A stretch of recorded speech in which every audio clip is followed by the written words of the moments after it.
গুৱাহাটীত নিষিদ্ধ মাংসৰ বিৰুদ্ধে আৰক্ষীৰ অভিযান হাতীগাঁও আৰক্ষীৰ জালত এজন নিষিদ্ধ মাংসৰ ব্যৱসায়ী মহানগৰীত এটা চক্ৰ দীৰ্ঘদিনে চলাইছে নিষিদ্ধ মাংসৰ বেহা জাকিৰ হুছেইন নামৰ এজনৰ নেতৃত্বত চলিছিল এই নেক্সাছ হাতীগাঁও আৰক্ষীয়ে গ্ৰেপ্তাৰ কৰে চক্ৰটোৰ অন্যতম ৰুহুল আমিনক অভিযানত ৰুহুল আমিনৰ দোকানৰ পৰা জব্দ কৰা হয় নিষিদ্ধ মাংস এই চক্ৰটোৱে মহানগৰীৰ একাংশ হোটেলত যোগান ধৰি আহিছিল নিষিদ্ধ মাংস বহিৰাজ্যলৈও প্ৰেৰণ কৰিছিল নিষিদ্ধ মাংস অভিযানৰ সময়তে মফিদুল ইছলাম নামৰ আন এজনৰ পলায়ন লজিষ্টিক সলিউশন নামৰ এটা প্ৰতিষ্ঠানৰ জৰিয়তে বহিৰাজ্যলৈ সৰবৰাহ কৰিছিল নিষিদ্ধ মাংস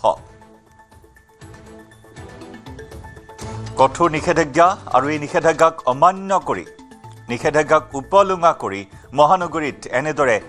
ৰাজহুৱা স্থানত নিষিদ্ধ মাংসৰ বেহা চলাই আহিছিল এই চক্ৰটো এটা নেক্সাছে গুৱাহাটীত নিষিদ্ধ মাংসৰ বিৰুদ্ধে আৰক্ষী অভিযান অব্যাহত ৰাখিছে হাতীগাঁও আৰক্ষীৰ অভিযানত জালত পৰিল নিষিদ্ধ মাংসৰ ব্যৱসায়ী মহানগৰীত এটা চক্ৰই দীৰ্ঘদিনে চলাই আহিছিল নিষিদ্ধ মাংসৰ বেহা জাকিৰ হুছেইন নামৰ এজনৰ নেতৃত্বত চলিছিল এই নেক্সাছ হাতীগাঁও আৰক্ষীয়ে গ্ৰেপ্তাৰ কৰে চক্ৰটোৰ অন্যতম ৰুহুল আমিনক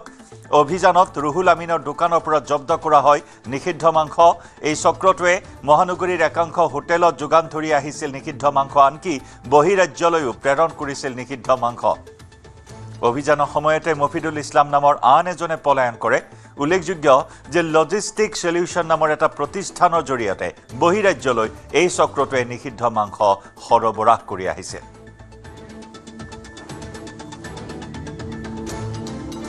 আমাৰ সতীৰ্থ বিৰিঞ্চি কুমাৰ ডেকাৰ সৈতে সংযুক্ত হৈছো পোনপটীয়া সম্প্ৰচাৰত বিৰিঞ্চি এটা চাঞ্চল্যকৰ তথ্য পোহৰলৈ আহিছে য'ত নিষিদ্ধ মাংসৰ এই অবাধ বেহা গুৱাহাটী মহানগৰীত অব্যাহত ৰাখিছে এই চক্ৰটোৱে আৰু কি তথ্য লাভ কৰিছে নিশ্চয় জয়ন্ত যে আচলতে ৰাজ্যত যি ধৰণে আচলতে যে গো মাংসৰ যি বেহা সেই বেহাত আচলতে নিষেধাজ্ঞা আছে কিন্তু সেই চক্ৰটোৱে আচলতে মহৰ মাংসৰ লেবেল লগাই গুৱাহাটী মহানগৰীত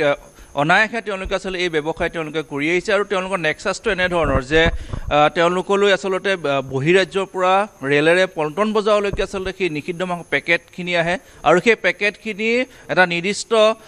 বাহনেৰে এখন নিৰ্দিষ্ট বাহনেৰে সেইসমূহ মহানগৰী সিজুবাৰী যি অনুপম পথ আছে সেই অনুপম পথৰ সেই নিৰ্দিষ্ট সেই ৰুহুল আমিন মফিদুল ইছলামৰ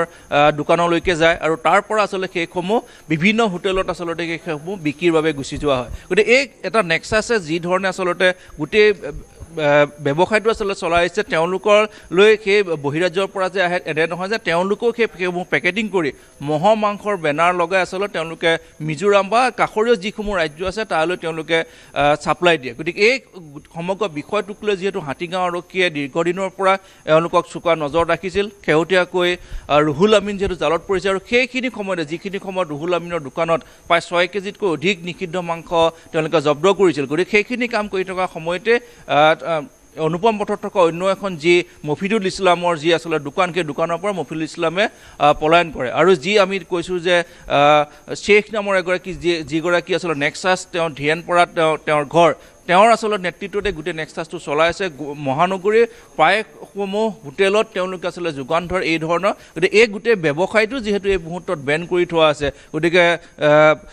হাতীগাঁও আৰক্ষীয়ে এটা গোচৰ যিহেতু ৰুজু কৰি তেওঁলোকৰ বিৰুদ্ধে